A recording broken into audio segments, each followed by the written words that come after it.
Alô, pessoal, bom dia. Mais um sábado com o nosso primeiro seminário virtual do Saúde Antar, Lições do Gelo. Nós estamos já na nossa 1, 2, 3, 4, 5, 6, na nossa 7ª live. Hoje nós teremos um convidado também muito especial, uma apresentadora também muito legal, que vai justamente apresentar, né, o nosso convidado, o professor Márcio Francelino. Nós já tivemos, no sábado passado, também um professor da Universidade Federal de Viçosa, professor Carlos Scheffer, que falou do paleoantar, do permaclima. Hoje nós vamos ter o professor Márcio Francelino falando do Terra Antar. Então, né, nós estamos agora exatamente na terceira etapa dos episódios do nosso seminário. O primeiro foram as vivências dos nossos expedicionários. O segundo foi um grupo de lives falando dos eixos da nossa pesquisa Saúde Antar. E nessa terceira etapa, nós estamos entrevistando os projetos com os quais nós interagimos, trabalhamos juntos na Antártica. Então, hoje, nós vamos ter com a nossa pesquisadora, a psicóloga Cristina Werner, entrevistando o professor Márcio Francelino. E já vou avisando que no próximo sábado teremos a pesquisadora Juliana Saião, falando do paleoantar. Então, com vocês, a nossa live de hoje. Muito obrigado. E não esqueçam de se inscrever no nosso canal, IFEM Conexões de Saúde Mental, e mandem também as suas perguntas. Boa live. Bom dia a todos e todas. É uma alegria, nesse sábado pela manhã, iniciarmos mais uma live do projeto Saúde Antar, e hoje contando com a presença tão querida do professor Márcio Rocha Francelino. Ele é um grande homem, um grande pesquisador e um grande amigo, e foi um grande chefe do nosso acampamento Ipanema, que eu tive o prazer, eu e o doutor Jade, de conviver com ele. Eu vou ler o currículo dele, resumido, senão a gente gastaria 1 hora aqui lendo, né, professor Márcio? Vamos lá. O professor Márcio possui graduação em agronomia e mestrado e doutorado em ciências do solo. É professor do Departamento de Solos da Universidade Federal de Viçosa, coordenador do núcleo Terra Antar, vinculado ao INCT, que é o Instituto Nacional de Ciência e Tecnologia da Criosfera.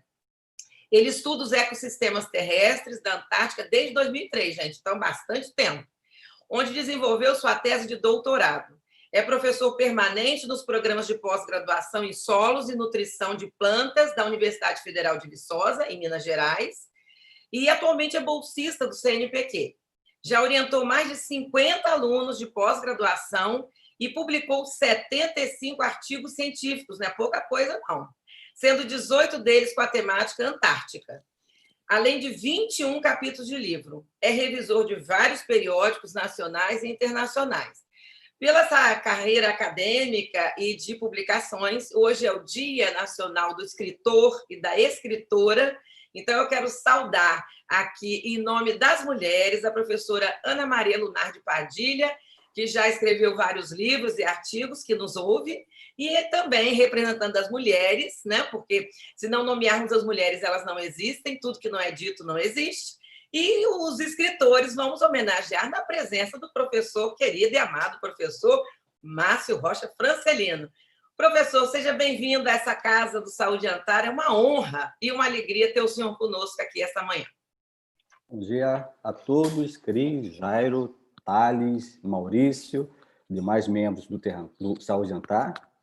Bom dia a todos, ouvintes também aí do canal. É uma satisfação estar aqui hoje, Cris, né? Você é uma pessoa muito querida, você, o Jairo. Obrigado pelo convite, tá? E é sempre ótimo rever grandes amigos, né? Foi uma vivência curta, mas muito intensa, que acho que, né, criou laços aí para o resto das nossas vidas. Né? Então, vamos lá, então, aí para esse nosso E bate-papo. nós vamos contar, né, professor Márcio? Nós vamos contar porque que ela foi curta, não foi pelo nosso desejo, né? Foi Não, pelos intempéries da natureza. não, foi curta no acampamento, mas foi, né, prolongada, porque aquele convívio nosso ali na estação também foi intenso também. Não foi? Nós sempre íamos lá, você Foram sempre ia lá em 40 dias, Ipanema, né? né, você sempre ia lá em Ipanema fazer alguma coisa lá também, né? Então, Os bolinhos. os bolinhos, famosos bolinhos. É verdade. E, na verdade, foram 40 dias convivendo, porque a gente pegou o Hércules da FAB, né? Para quem nos ouve, para a gente entender essa logística, a gente sempre explica, né? Para que a gente chegue à Antártica, ou vamos direto dos navios polares da Marinha, né? O Tio Max, né? Ou o Ari Rongel, ou então você vai de avião da FAB até Punta Arenas, de lá voamos até o continente antártico, né? Nós fizemos essa jornada juntos, né? Depois pegamos o Ari Rongel, que nos deixou nos acampamentos, né? Ficamos em Ipanema, que fica lá na Península Keller, na ilha Rei George, né?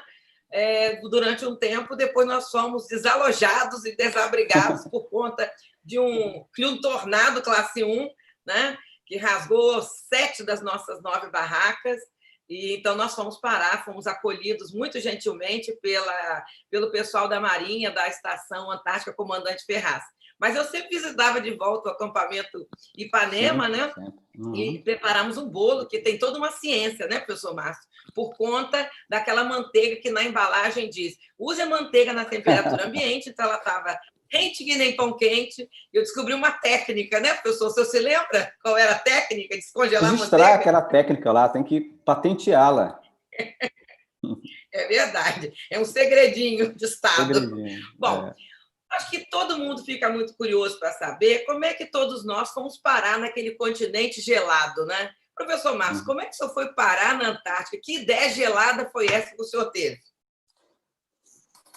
Bem, Cris, em 2002, eu fazia doutorado aqui em Viçosa, e eu fui para o campo, fazer um campo com o Carlos Schaefer. Nós nunca tínhamos tido algum convívio, né, mais próximo, e aí ele, nesse campo, ele veio e, né, comentou que ele tinha enviado um determinado projeto, uma chamada do CNPq, né, no caso, na época, era Rede 1 e Rede 2, né, era para fazer pesquisas na área de influência da Estação Antártica e fora dela. E ele, né, comentou que tinha enviado esse né, projeto para a Antártica lá no campo. E aí nós ficamos, se não me engano, 6, 7 dias no campo juntos, e esses 6, 7 dias só falando de quê? Antártica. Eu já tinha lido muito material de Antártica, todas aquelas aventuras, conquistas, aquela na corrida do Scott com a Amundsen, tudo. Já tinha lido aquela saga do Amir Klink, e também tinha lido partes científicas, também, parte de solos. Porque logo quando eu entrei no doutorado, eu imaginei isso. Pô, será que não seria possível fazer algum trabalho? Porque eu sempre tive uma fascinação pela Antártica. Aí eu entrei na internet, fiz umas pesquisas e eu vi que tinha pesquisa de solos, mas longe disso, acabou, não tem como. E aí, quando eu fui, né, para esse campo com o Carlos, que ele falou que tinha enviado esse projeto para o CNPq, e aí eu fiquei, caramba, se sair, olha só que coisa. E aí, quando retornamos desse campo, passou aí uma semana e ele realmente aprovou o projeto, tinha aprovado o projeto. Só que eu não fazia parte da equipe, porque nós não tínhamos contato nenhum ainda. Só que, na época, eu trabalhava muito com mapeamento, com aerofotos, e aí era algo que ele precisava muito, porque ia para uma área que não tinha base cartográfica nenhuma. E eu fui conversar com ele.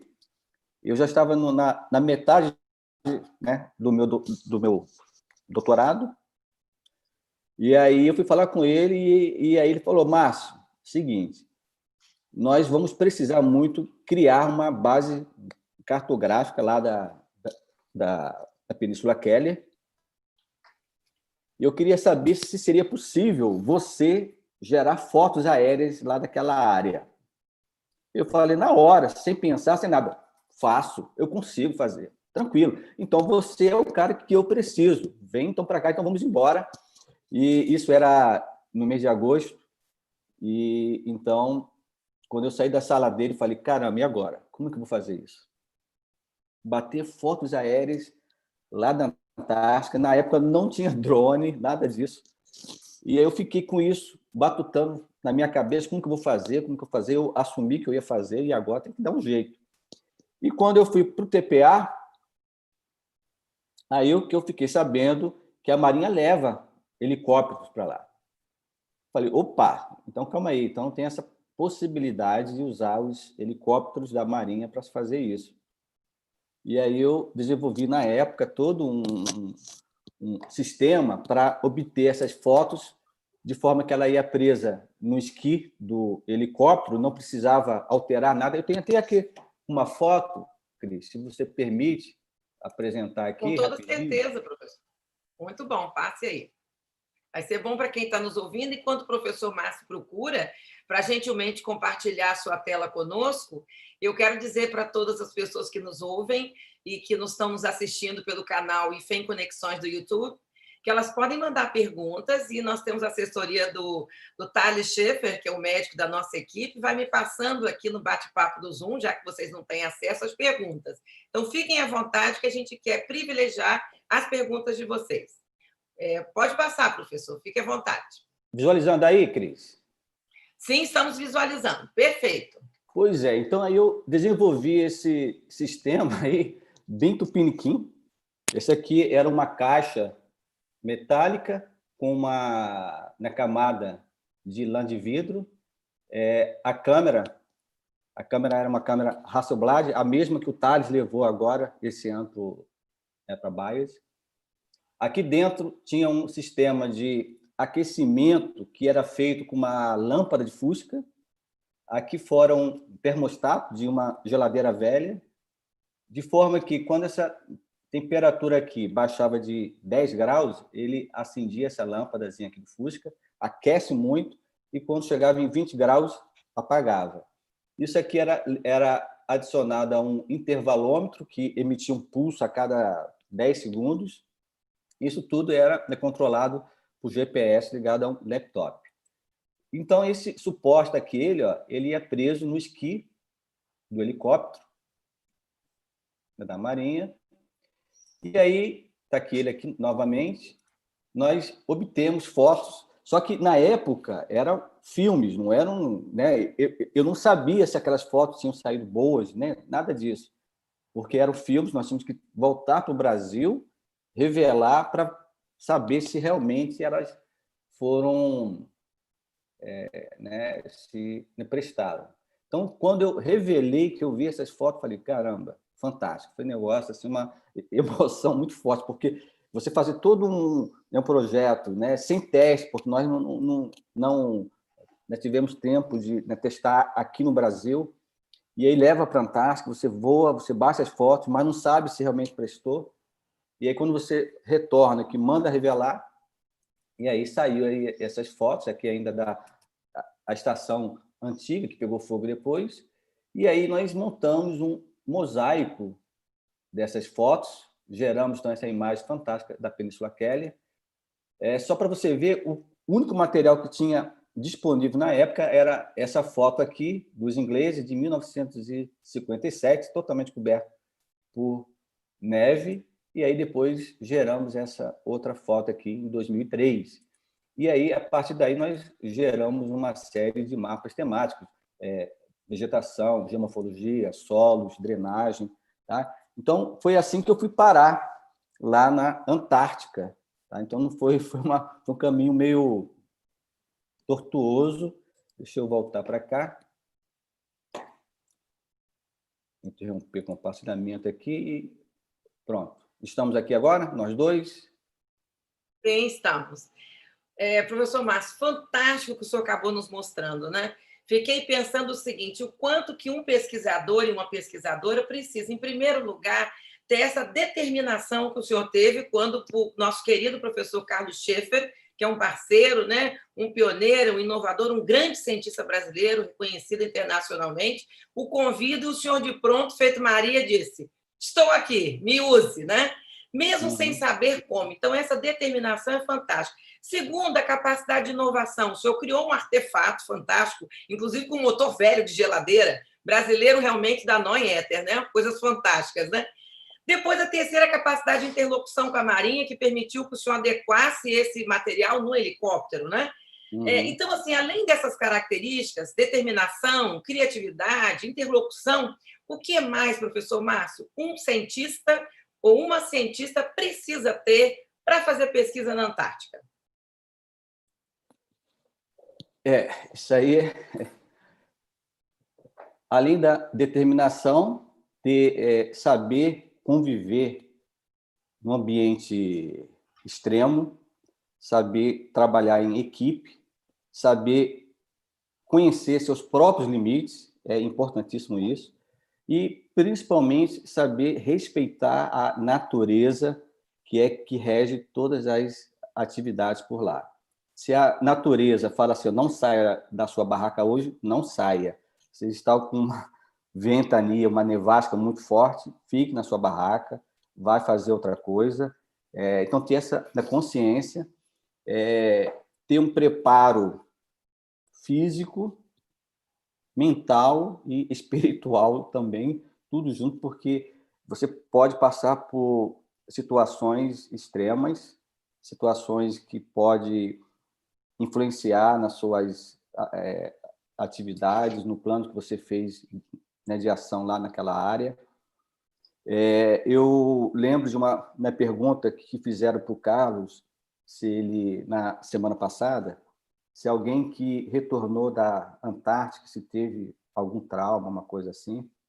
Eu, infelizmente, tive, né, uma aluna, foi uma doutoranda lá da Rural, que quando ela voltou lá da Antártica, ela não quis mais saber desse tema, ficou 2 anos enrolando, fez tratamento psicológico, foi uma coisa traumática para ela.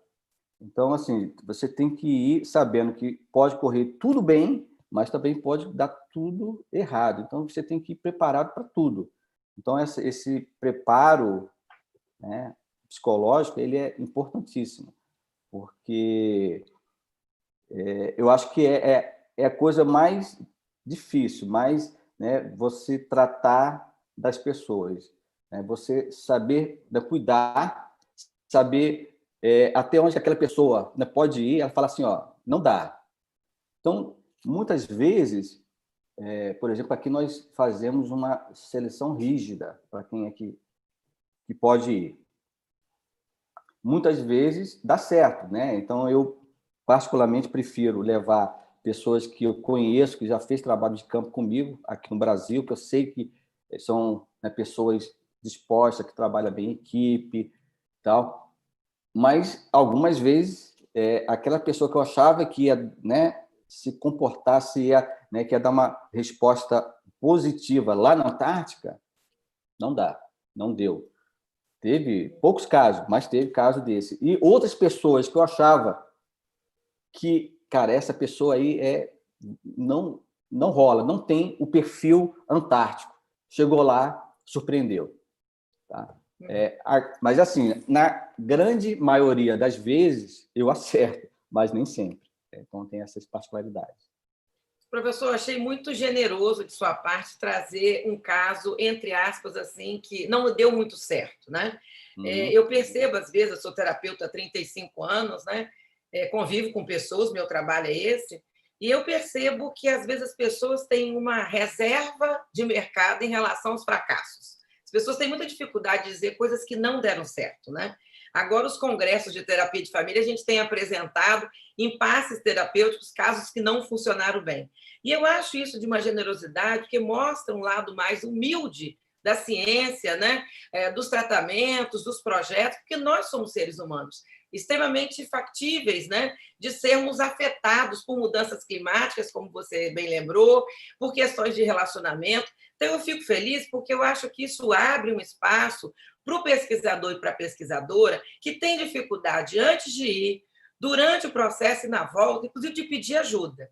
Por conta disso, né, nós temos agora, pela primeira vez no ProAntar, Programa Antártico Brasileiro, um projeto exclusivo de saúde mental na Antártica, né? As dimensões de saúde mental nesse continente gelado. A pergunta para o senhor é essa: o senhor já tem quanto tempo de ida na Antártica e como o senhor viu a entrada de um projeto agora de cientistas sociais e não cientistas físicos e biológicos, né? Cientistas do homem e da mulher, da humanidade, né? Como é que você viu a entrada desse projeto, né? Nesses tantos anos que tem de entrada? E, além disso, né, precisa ter um perfil para ir para a Antártica? Você acha que o nosso projeto poderia trabalhar nesse sentido? É necessário, não é? Como é que você vê essa interlocução e como foi o seu contato com o nosso projeto já nessa última Operantar? Você fez muitas perguntas e uma pergunta sobre várias outras perguntas, né? Vamos lá, então. Bem, eu, desde 2003, que eu faço pesquisa lá na Antártica, eu já fui 15 vezes, e a chegada desse projeto, você chegou tarde, isso era para ter sido feito muito antes. No próprio TPA, eles fazem lá tem sempre lá 2 psicólogos, que a gente não sabe quem são, eles ficam lá no meio da turma toda avaliando, né? Nesse tempo todinho aí, nós tivemos apenas uma candidata que não foi aprovada por esses, né, psicólogos, porque eles viram que ela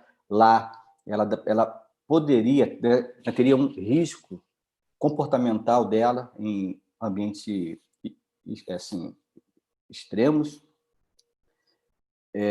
Mas essa parte, por exemplo, a parte física é importante, né? No nosso projeto mesmo, nós trabalhamos com um esforço muito grande. A gente anda distâncias enormes, carregando equipamentos pesados, baterias de 35, 40 quilos nas costas, abrir perfil, depois voltar com as amostras em cima, né, dentro das mochilas pesadas, e aí andar 15, 20 quilômetros. Então, é de um esforço físico fenomenal. Mas isso tudo vai por água abaixo se a pessoa não tem um preparo psicológico próprio para aquele tipo de ambiente, próprio para aquele tipo de atividade. Nós tivemos casos de pesquisadores fisicamente, né, fortes e tal, que poderiam, né, ajudar bastante, mas chegou lá, por exemplo, na subida do Pico Norte, assustou e falou que não iria atravessar, porque tinha uma pequena escarpa com gelo e tudo. Ele falou: não vou, e voltou para o acampamento. Nós tivemos que seguir à frente, e essa pessoa não conseguiu mais subir aquelas partes mais altas, nem lá no Platô Tirro, que é um pouco mais baixo que o Pico Norte. O Platô Tirro tem aí cerca de 240 metros, né, uma subida íngreme, mas o Pico Norte tem lá seus 340 metros. Mas a chegada para lá é muito perigosa, tanto é que esse ano tivemos um acidente de um alpinista, porque houve um recuo muito grande da geleira, e aí houve uma pequena cobertura de neve, a pessoa entrou ali, pisou naquele piso frágil, afundou e bateu, né, com a cabeça não sei se foi no gelo, se foi numa pedra, e rasgou um pouco a cabeça, e aí, né, agora está, né, proibido subidas lá para o Pico Norte. Nós tivemos que subir, e aí montamos lá uma equipe de alpinistas, eram 3 alpinistas, mais eu e o Gustavo Ventura, né? E aí nós conseguimos acessar, mas foi uma liberação especial, porque foi uma equipe muito preparada para isso. Mas a escolha da pessoa assim, você não sabe, você tem uma ideia, essa pessoa aqui tem um perfil antártico, tá? Ela é uma pessoa que é disposta, trabalha em equipe bem, convive bem, é uma pessoa otimista, alegre, mas quando chega lá, pode mudar totalmente. Então, é uma coisa imprevisível.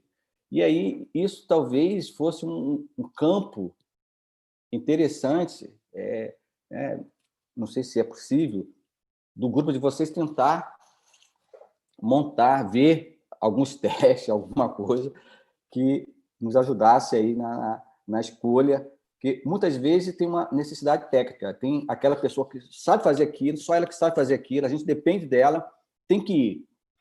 E aí não tem jeito, a gente vamos levar porque não tem outra pessoa, mas quando é possível a gente escolher, então, por exemplo, quando tem na seleção aqui do programa de pós-graduação, vários alunos vêm, a pessoa queria ir para a Antártica fazer trabalho, mas você olha assim, não tem condições dessa pessoa, né,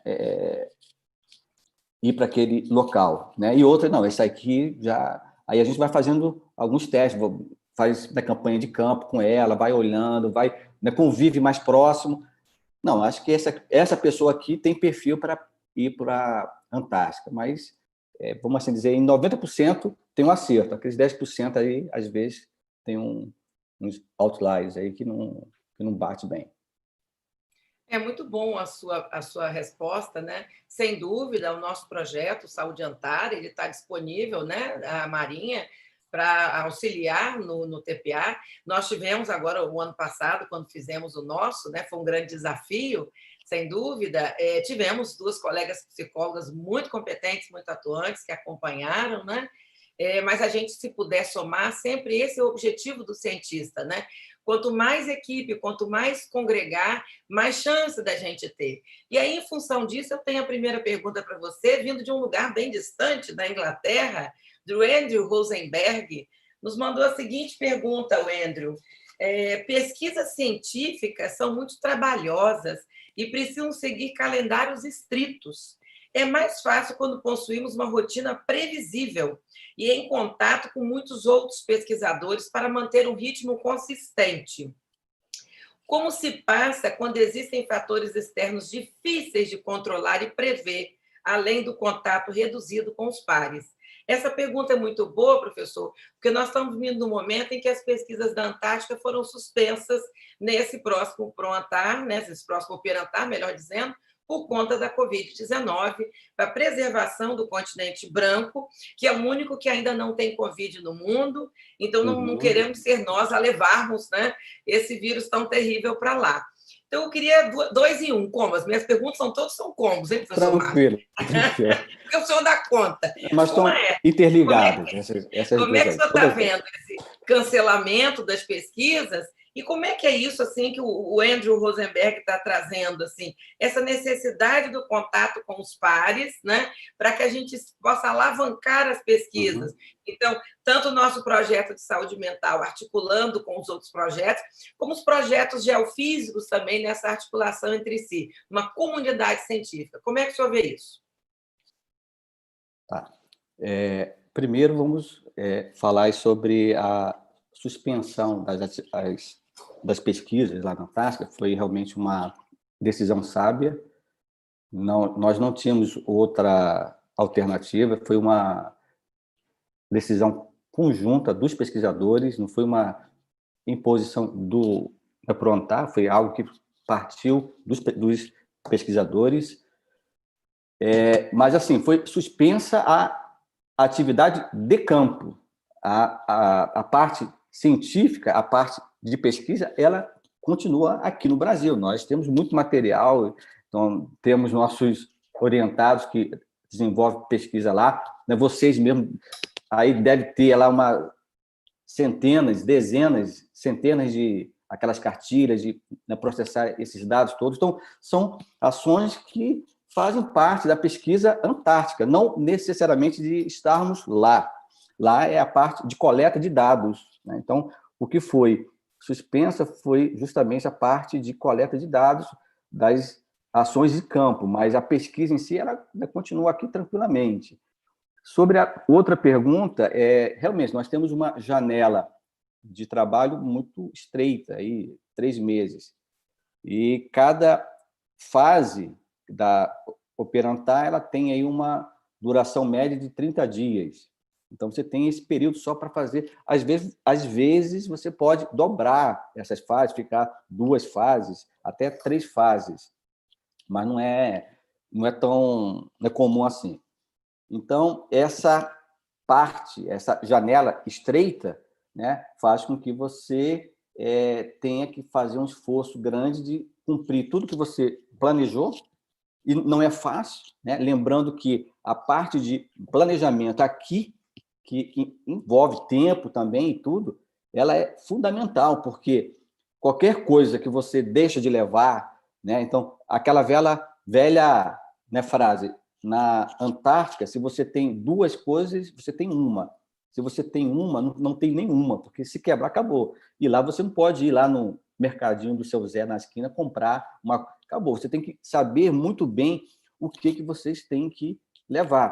Por exemplo, né, vocês mesmos levaram uma quantidade imensa de cadernetas, naquela tempestade que teve, perdeu uma grande quantidade dessa. Se você não tivesse levado extras, tivesse levado uma grande quantidade, acabou a pesquisa de vocês, porque boa parte ali se perdeu ali naquela coisa toda da chuva entrar, molhar tudo, né? Então, a janela é estreita, e ainda assim, dentro dessa janela estreita de 30 dias, tem toda a parte, né, logística, né, de levar, depois recolher, de você montar, né, desmontar o acampamento, e às vezes tem os tempos, né? É o tempo ruim que fecha, nevasca. Eu mesmo já fiquei 8 dias preso, sem poder sair para o campo, porque era uma nevasca intensa, não parava, e aí depois com chuva também. Então, foram 8 dias sem sair do acampamento, porque não tinha como. E aí, dentro de uma janela de 24 dias, você teve aí, né, um terço reduzido. Então, mas sempre, quando a gente retorna, então sempre tem um grande volume de dados, muitas vezes até não dá conta de processar tudo que nós temos. Então, hoje nós temos descritos 520 perfis. Tá? Isso aí dá mais de 2.000 horizontes. Então, nós analisamos todos eles, quimicamente, fisicamente, mas processar todos eles, né, de uma forma conjunta, por exemplo, não foi possível ainda. Então, está sempre tendo ações, mesmo que a gente não vá lá para o campo, aqui a gente continua fazendo pesquisa antártica. Muito bom, muito interessante, né? Você está mostrando muito bem que os cientistas e as cientistas nunca param, seja no campo, seja no laboratório, seja no ambiente acadêmico das universidades, a gente tem que continuar desenvolvendo as pesquisas, né? Inclusive, vou até fazer um convite aqui para vocês, o SCAR 2020, que é o nosso congresso, né, da Scientific Committee on Antarctica Research, que seria na cidade de Hobart, na ilha da Tasmânia, na Austrália, né? Esse ano não irá acontecer por conta do Covid, né? Então, eles, inclusive, decidiram que, a partir de então, todos os congressos da SCAR serão online, né? De uma maneira para economizar o nosso planeta, né? Porque, uma vez que são sempre em cidades onde o mundo inteiro tem que acorrer, obviamente, muitas passagens aéreas, muita gasolina de avião, e com isso o meio ambiente sempre é afetado. Tem uma política interessante, a gente perde o convívio, né? E a possibilidade de conhecer novas culturas e de estar nas portas de entrada da Antártica, né? Como Hobart, é uma das 5 cidades, né? Mas a gente ganha na preservação do meio ambiente. Aliás, é interessante essa proposta agora das 5 cidades que são portas de entrada. Hobart, na Austrália, é uma delas, né? Que é super ligada nas questões da Antártica. Christchurch, na Nova Zelândia, que talvez seja a mais antártica das cidades, né? Cidade do Cabo, na África do Sul, talvez a menos antártica, que ninguém que está na Cidade do Cabo lembra, né? Que também é uma porta de entrada. Aqui no nosso continente, Ushuaia, na Argentina, que talvez a mais turística de todas, de onde parte a grande parte dos cruzeiros, e a nossa querida Punta Arenas, no Chile, que nos acolhe com muito carinho. Nós, brasileiros e brasileiras, devemos agradecer muito ao Chile, pela acolhida, né? Recebe o nosso Hércules em solo, não só em Punta Arenas, que é a capital da província de Magalhães, como também lá na base aérea de Freio, onde a gente desce, né? Que é uma grande emoção, né? E aí, me lembrando dessa história de descer em Freio, me lembrei que nós tivemos a alegria de descer na Antártica. Eu digo para vocês com alegria, eu com euforia. Eu desci com a comandante Joyce, da FAB. Única mulher no Esquadrão Gordo, que é o nome do esquadrão que pilota o Hércules, né? Porque é um avião bojudo, né? E ela é uma mulher baixinha, mas é uma grande mulher, né? E eu confesso que eu fiquei bem faceira, como diz lá no Sul, quando eu vi a comandante Joyce no pilotando aquele Hércules, com aquele monte de pesquisador, eu disse, essa é uma grande mulher. E eu imagino os sacrifícios, os esforços que a comandante Joyce fez para chegar onde chegou, né? Nós, mulheres, sofremos ainda muito preconceito, né? E eu acho que a gente tem que lutar muito por uma paridade em qualquer lugar, em qualquer representação, seja representação legislativa, seja representação nas Forças Armadas, seja representação nas academias, né? Nas ciências acadêmicas, nas universidades e também nas pesquisas. Quero perguntar, então, agora ao senhor, que já foi 15 vezes, é um veterano de Antártica. Mulher atrapalha na pesquisa da Antártica? Mulher atrapalha acampamento? Porque devo dizer ao senhor, professor Márcio, que eu vi 4 tipos de homens, né, pesquisadores, né, e militares e alpinistas. Né?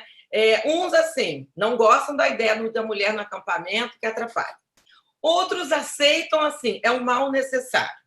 Outros gostam e entendem como é mulher, homem, tanto faz. E tem aqueles que exultam e dizem assim, o acampamento vai ficar mais organizado.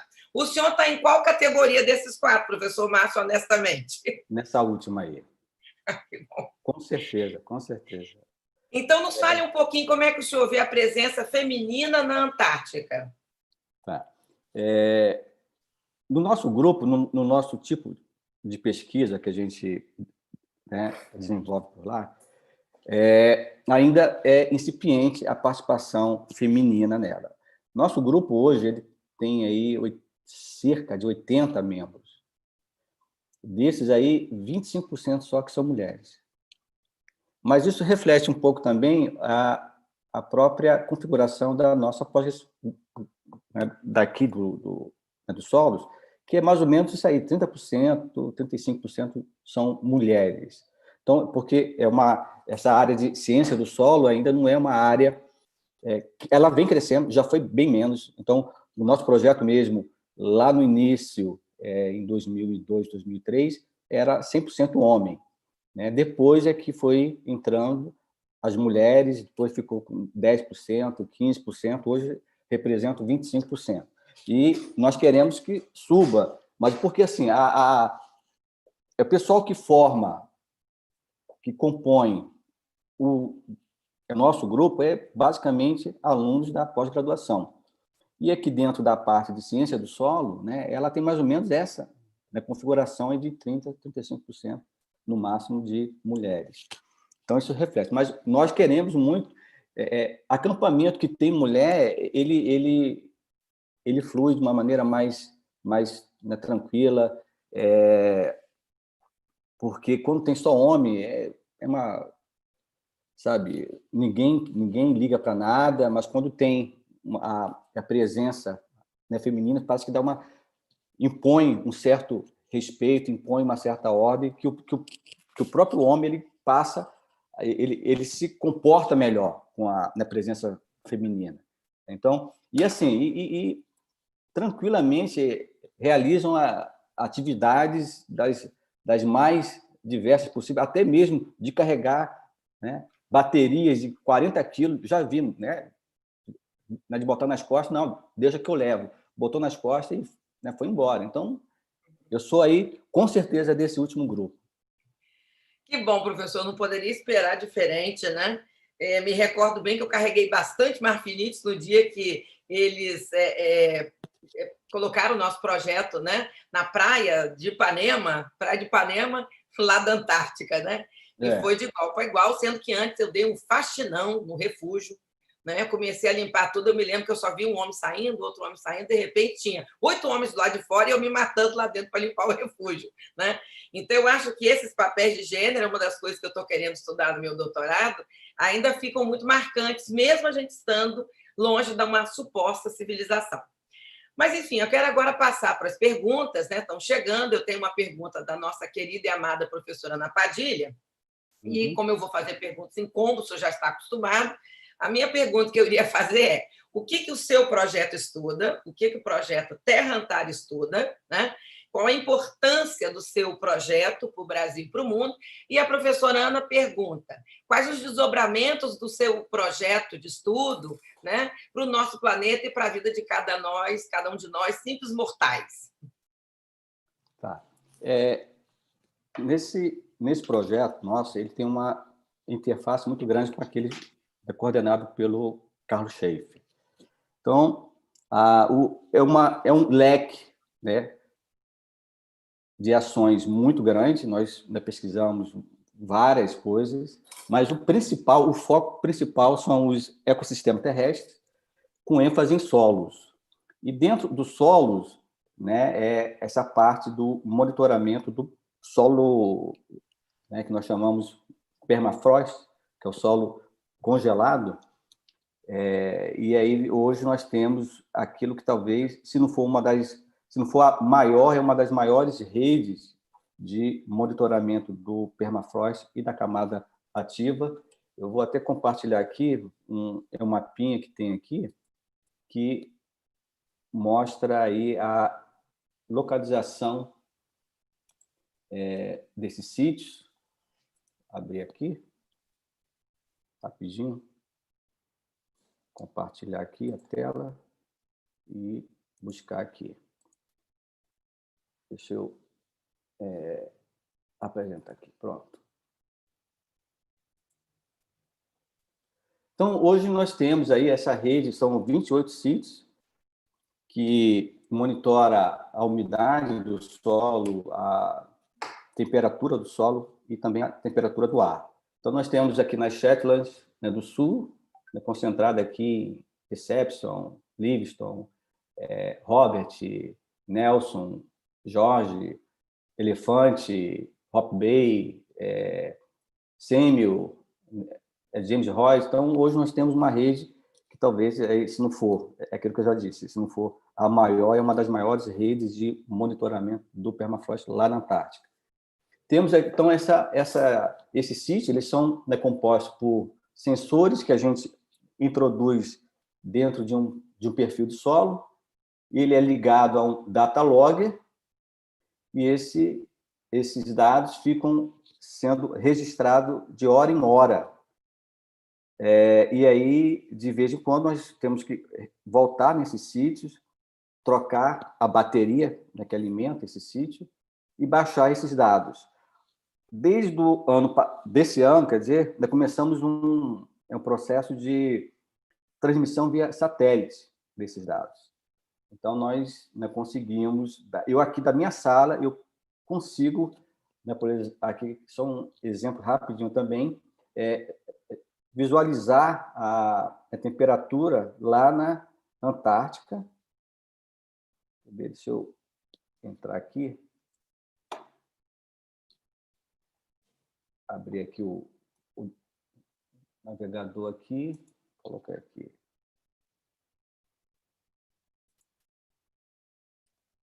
Deixa eu abrir aqui rapidinho também, tá? Está entrando aqui. Deixa eu compartilhar aqui a tela.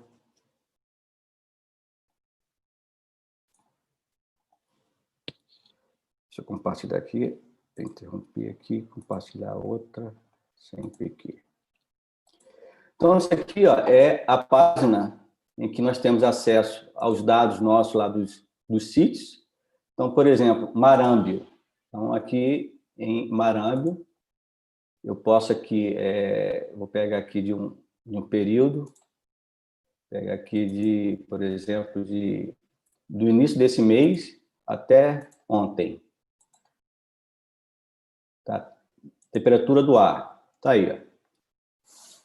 Então, aí nós, daqui, da minha sala, em Viçosa, eu consigo saber, por exemplo, aqui, ó, chegou aqui a ter lá menos 25,18 graus e o máximo lá foi 1,3 graus positivo, nesse dia aqui, ó, no dia 20, último agora. E aqui eu tenho todos esses dados aqui que eu posso acessar: temperatura, né, do solo, a umidade do solo, né? Então, por exemplo, aqui pega aqui do solo aqui, a temperatura do solo a 30 centímetros. Está aqui, ó. Eu posso ver isso de forma, né, conjunta, né, colocar aqui vários. E temos também isso em alguns sítios. Nós temos no sítio do Pico, lá do Pico Norte, temos um embaixo da estação do Comandante Ferraz. Então,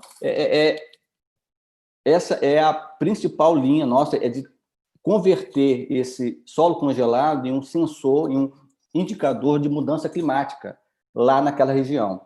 Como né, ela tem uma influência muito forte no clima aqui no Brasil, se a gente conseguir identificar alterações climáticas lá naquela região, a gente pode prever o que vai acontecer aqui, que foi o que houve agora nesse último verão, em que as temperaturas lá na Antártica estavam elevadíssimas, e aqui no sul, sudeste, principalmente, né, muita chuva, enchentes, desastres.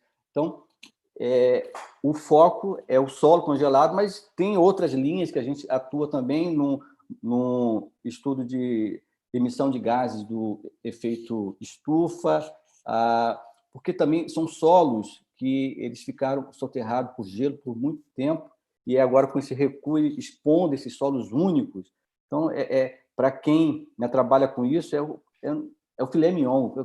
São solos que né, ficaram resguardados ali por milhões de anos, e agora está ali exposto para a gente poder saber como que era, até de modelar o ambiente que aquele solo desenvolveu-se. Então, hoje, por exemplo, a gente pode encontrar fósseis, registros diversos de como que era essa paisagem há 35 milhões de anos atrás. Então, assim, são várias linhas, é um laboratório natural fantástico e que sempre tem alguma coisa nova para ser feito lá, né? E agora nós estamos, a nova fase agora é na criação de cenários, em que a gente entra com esses modelos climáticos e prevê, com o aquecimento de 1 grau, 2 graus, 3 graus, como que será o recuo, a emissão ou sequestro de gases de efeito estufa, e aí a gente vai fazendo uma série de outros modelos de previsão. Muito interessante, professor Márcio. Inclusive, eu me recordo do tempo que estávamos lá na Antártica e o senhor e o professor Carlos Schaefer deram um furo, né, de reportagem quando vocês tiveram, apesar do dado ser negativo, ser ruim, né, para o planeta, mas o Brasil, a ciência brasileira e o senhor e o professor Márcio foram grandes protagonistas nesse furo de reportagem para o mundo, né? O senhor pode contar para as pessoas qual foi a descoberta que vocês fizeram lá? Não é boa, mas foi do Brasil? Pois é. No dia 9 de fevereiro, estávamos todos lá em Ferraz, né, a convite do chefe, e estava muito quente, muito calor naquele dia. Eu mesmo, eu estava de bermuda e camiseta lá fora, né? Vários outros também com short, bermuda, né? Porque estava muito quente naquele. Falei, não, isso não é comum. E nós tínhamos terminado de instalar esse sistema, agora que eu terminei de mostrar para vocês aqui, lá em Marâmbio, em Sêmio. E eu fui perguntar para o técnico que fica responsável pelo termômetro lá da estação, quanto que tinha sido marcado naquele dia a temperatura, quanto é que tinha sido registrado. E aí ele foi olhar aí tinha dado lá 19 graus. Falei, caramba, 19 graus? Uma semana antes, 3 dias antes, na estação Esperança, fica lá em Hop Bay, ela tinha registrado aquela que era, até então, a temperatura mais alta lá da Antártica, que era de 18,3 graus, uma coisa assim. Aí eu fui entrar nesse sistema nosso para verificar quanto é que tinha dado lá em Marâmbio, lá em Sêmio. Quando eu olhei, 20,75 graus. Aí eu falei, caramba, não é possível isso. Aí eu fui e fiz um print daquele gráfico e mandei para o Carlos. Falei, ó, Antártica tropical, divulga isso aí. Pronto, bastou falar isso. O Carlos espalhou essa notícia e no outro dia de manhã já estava no The Guardian, depois, não sei lá, aí espalhou para o mundo inteiro. Foi uma coisa, eu nunca vi aquilo, foi assustador até, né? Como que a notícia hoje corre rapidamente lá da Antártica e aí já no outro dia de manhã já estava no mundo inteiro, notícia no mundo inteiro. Então foi uma coisa, e aí até, né, nós saímos lá do Jornal Nacional, né, tivemos que dar entrevistas, e vários órgãos de imprensa, né, buscando a gente, o Washington Post, New York, vários jornais aí, né, aqui do Brasil.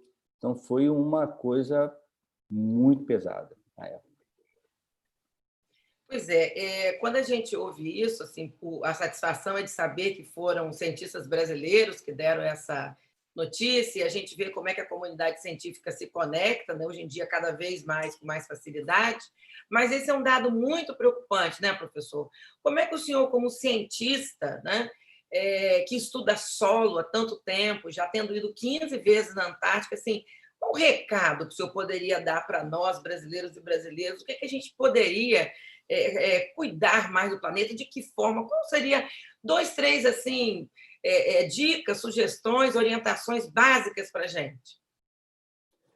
Porque muitas vezes a gente pensa, não, eu sozinho eu não consigo fazer nada, né? Então, aí a pessoa não faz coleta seletiva, não faz nenhum papel ambientalmente sustentável, porque acha que ela sozinha não vai mudar nada. Mas isso aí é um pensamento totalmente equivocado, né? Nós temos uma ação conjunta, se todo mundo for pensar assim, acabou, vai continuar do jeito que está, e nós sabemos muito bem onde que isso vai parar. Então, ter, né, consciência das nossas ações, das ações, né, coletivas, de saber cobrar do poder público ações também que visem a conservação. Basicamente isso, tá?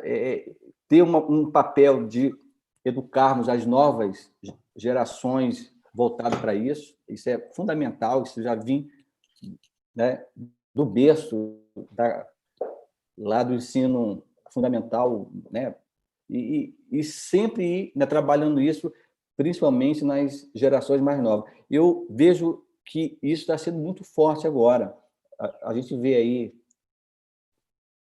novas, né, assim, pessoas novas, jovens, sendo líderes nessa área, né? Aquela Greta, né? Aquela Malala, é tudo exemplos de líderes jovens que têm esse, né, pensamento mais conservacionista. Tá? Então, basicamente isso, essa coisa de educarmos essa nova geração, de nós termos o nosso papel consciente e de saber cobrar do poder público também ações que visem a conservação do meio ambiente. Né? Basicamente isso.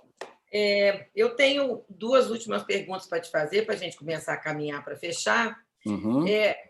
Uma primeira pergunta, exatamente em relação a isso que o senhor acabou de falar. Professor, que conselhos você daria para um jovem cientista, para uma jovem cientista que pretende pesquisar na Antártica?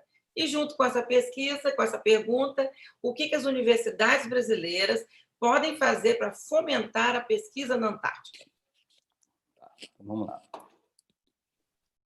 Primeira coisa, se você tem um sonho, corra atrás dele.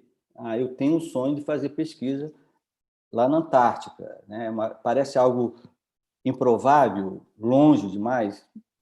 Pode ser, mas sabendo que tem pessoas que fazem isso, então tem sempre uma possibilidade, né, de você ir. Então, eu tenho alunos que chegam aqui e falam: professor, eu entrei nesse programa justamente porque eu tenho esse sonho de fazer um trabalho de pesquisa lá na Antártica. É possível? Vamos ver. Né? Aí a gente começa a trabalhar isso. Então, acho que o primeiro passo é ter essa vontade de querer fazer isso, ter um sonho e correr atrás dele, lutar por ele. Segundo, é ter essa, né, consciência dos seus próprios limites. Será que você aguentaria ficar 30 dias num ambiente extremo, acampado, longe, né, de tudo, de todos, né, preso dentro de uma barraca? Se o tempo fechar, ficar ali 5, 8 dias. Então, tem que ter essa consciência dos seus próprios limites. E a outra é ter um pouco de espírito de aventureiro. Todo pesquisador antártico ele tem que ter um pouco disso. Agora, tem que saber até onde que vai essa coisa da aventura e a segurança, né? Isso, então, é de respeitar quem já foi mais vezes, quem tem mais vivência daquele ambiente. Então, tem uma série de detalhezinho que faz com que você consiga chegar lá. Da primeira vez que eu fui para lá, quando eu pisei lá, eu falei: rapaz, como que eu vim parar aqui, né? Então, e aí nós vamos vendo, né, são as pequenas escolhas que a gente vai fazendo ao longo da nossa vida e vai levando a gente a certos pontos que aí nós temos que tomar as grandes decisões. Mas o que levou a gente a chegar naquela esquina, naquele cruzamento das grandes escolhas, foram aquelas pequenas decisões que a gente vai tomando ao longo da nossa vida. Então, se você quer fazer isso, corra atrás, avalie se você realmente tem perfil para isso, e ter essa e as oportunidades, né? Muita coisa também surge porque você pode abrir. Então, quando, por exemplo, que o Cássio falou, você seria capaz de fazer aquilo? Eu falei: sim, seria, sem saber como que eu ia. Eu falei: era a oportunidade que eu tinha, era aquela ali. Então, eu agarrei, falei: agora eu me viro. Então, muitas vezes, o trem passa e a pessoa só olha, né? E outros se jogam dentro daqueles vagões e seguem junto. Então, eu acho que é mais ou menos por aí. A outra pergunta foi sobre o que mesmo? Sobre as universidades. Assim, o que as universidades brasileiras poderiam fazer para fomentar a pesquisa na Antártica? Principalmente divulgação. Isso aqui que, né, vocês fazem aqui, essas lives, né? Então, eu acho que o papel principal dela porque assim, ela é um ambiente aberto para pesquisa, e o que os pesquisadores que trabalham nessa área têm que fazer é divulgar o máximo possível, seja por artigos, teses, vídeos curtos, entrevistas, lives. Então, é a divulgação do conhecimento científico. E a importância de se fazer pesquisa lá na Antártica, né? Por que o Brasil faz pesquisa lá na Antártica? Tem uma série de fatores geopolíticos, mas tem também, principalmente, a questão do meio ambiente, né? De saber que aquele local lá tem uma forte influência no clima aqui do Brasil. Então, você conhecer a Antártica, você está conhecendo um pouco dos fatores que influenciam o clima aqui no Brasil. Tá? Muito boa explicação, e nós do Saúde Antar, acreditamos plenamente nessa necessidade de divulgação e da criação da mentalidade antártica. Tanto assim que temos o nosso projeto, uma parte dele que se chama Escola Fantártica, né? mais um nome bem bolado do nosso coordenador, professor Jairo Werner, e que tem um mascotinho, e que o filho do Carlos Schaefer, como um bom mascotinho também, né, levou o nosso pinguim desenhado, caminhou com ele todo o tempo no avião, no navio. Eu lembro disso. Né? Levou, inclusive, para a Península Baia, junto com o Maurício, arquiteto, eles se ajudavam a carregar esse pinguim. E porque essa é uma das ideias, né? Começar a mostrar para a juventude, para a galerinha jovem, o quanto é importante. Eu estou com meu pinguim aqui no fundo, né? Trouxe um para cada neto. Eu acho que a gente tem que começar a divulgar o quanto que a gente está interconectado, todos nós. Não existe essa coisa do meu país, seu país, né? E essa pandemia mostrou bem isso, né, professor?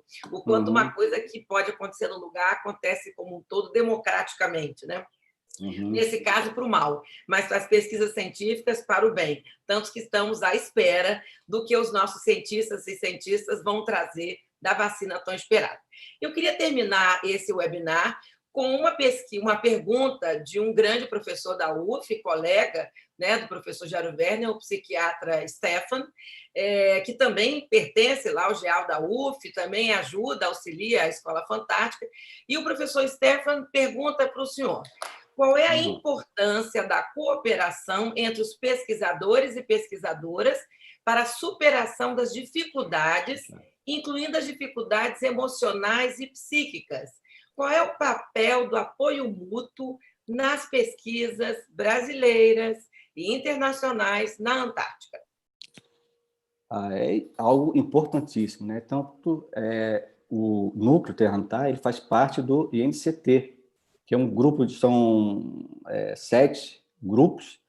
Tem a parte de baleias, a parte de fungos, então são 7 grupos de pesquisadores, somando todos esses membros aí, passam de 300 pesquisadores dentro do INCT da Criosfera.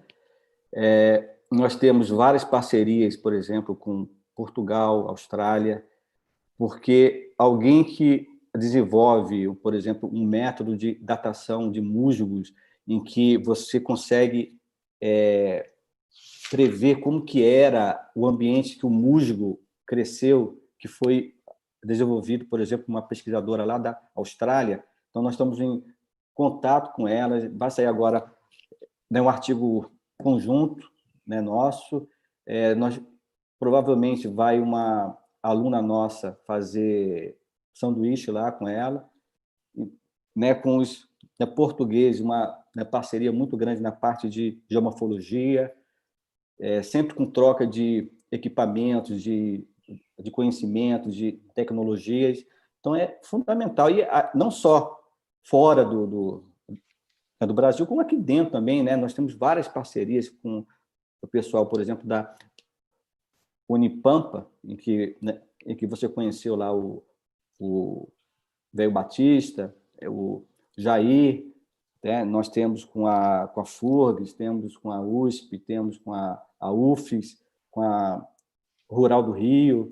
Então, é fundamental, essa troca é importantíssima, porque sempre tem um que está tendo uma outra visão, avança ali, aí tem alguém que trabalha com fungos, que é uma amostra de solos para ver como é que é esses fungos, né, no solo tal, e aí há essa troca.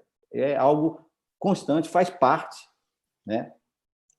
Eu acho que vocês, mesmo aí, é um tipo de, né, trabalho em que essa parceria, elas são fundamentais, porque vocês vão necessitar, os pesquisadores vão ser um objeto de estudo de vocês, então é importante ter sempre essas, né, parcerias. Sem isso, não rola.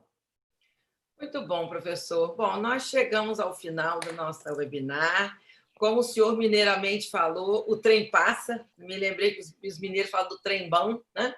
Então, o trem bom acabou, como todas as coisas boas e más também acabam, né? E antes de eu passar para a palavra para o professor Jairo para fazer o encerramento, né? Eu pensei, me lembrei do programa do Jô, que se a gente estivesse no Jô, a gente ouviria da plateia. Ah, que pena que acabou, né? Porque o senhor nos trouxe tantas lições de vida, tanta humanidade nas suas palavras, tanto conhecimento. Eu diria que depois de uma certa idade, na verdade, você nem trouxe conhecimento, professor Márcio. Como nós estamos na mesma faixa etária, eu vejo assim nos pesquisadores e pesquisadoras que vão amadurecendo que as pessoas já passam sabedoria, não só conhecimento, porque consegue agregar o científico ao humano de uma forma fantástica. Parabéns pelo seu trabalho. Parabéns. Mas só uma coisinha, antes eu ainda queria passar aqui um pequeno vídeo, pode ser? Pode ser, você pode tudo, pode passar. Então, calma aí, que eu vou compartilhar aqui rapidinho. Tá, enquanto você compartilha, eu vou aproveitar para me despedir de todas as pessoas que nos acompanharam até aqui no canal do YouTube, agradecer a presença de todos, dizer que o nosso programa vai ficar gravado lá, e eu já me despeço de todos, agradecendo a presença. Okay. As suas ordens, professor, pode passar o vídeo. Já está passando aí. Isso aí foi a situação que nós passamos no Refúgio 2, se eu não me engano, em 2016, 2017, já nem lembro mais, para mostrar, né, para o seu público aí como que é uma situação extrema, né, sobre um ciclone em um acampamento.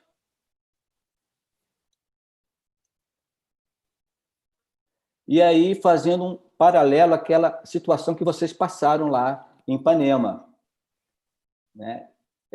Nesse caso aí, houve destruição de 4 barracas, né? Foram 3 dias assim, com essa ventania toda. Só que a situação de vocês foi pior.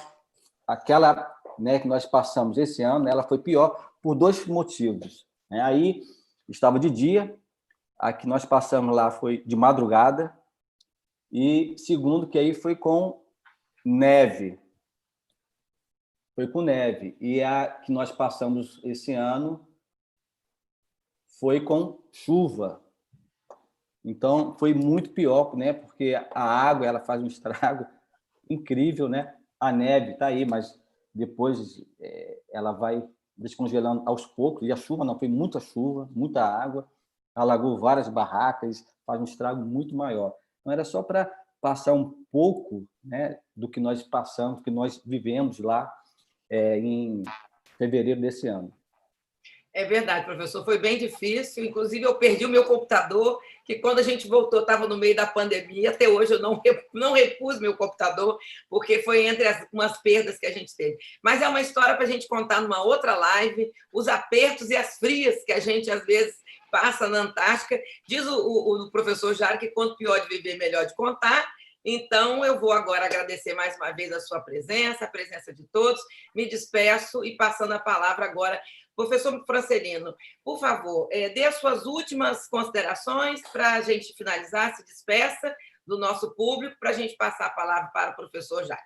Um grande abraço, muito obrigada. Um grande e forte abraço para a nossa eterna garota de Ipanema.